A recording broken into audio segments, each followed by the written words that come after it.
অল্প বয়সে বাবার মতো করেই না ফেরার দেশে পাড়ি জমিয়েছেন ওন ব্যান্ডের ভোকাল এবং সঙ্গীত শিল্পী একে রাতুল। রবিবার শরীর চর্চা করতে গিয়ে সেখানে হৃদরোগে আক্রান্ত হয়ে না ফেরার দেশে পাড়ি জমান এই তরুণ শিল্পী।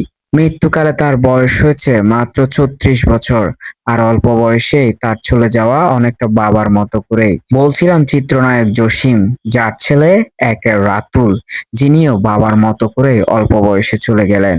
জসিমও অনেকটা তার মতো করেই না ফেরার দেশে পাড়ি জমিয়েছিলেন। ওন ব্যান্ডের অনেকটা প্রাণবোমারা ছিলেন একে রাতুল। সেই সাথে বর্তমান সময়ে তরুণদেরও পছন্দের একজন ভোকালিস্ট ছিলেন একে রাতুল। তার মৃত্যুতেই সঙ্গীত পরিবারে নেমে এসেছে শোকের ছায়া। বিভিন্ন শিল্পী থেকে শুরু করে কলা কৌশলী সবাই শোকে মাতম। আমরা তার আত্মার মাগফিরাত কামনা করছি। সেই সাথে বাবার সাথে পরজন্মে ভালো থাকুক রাতুল, এই দোয়াই কাম্য।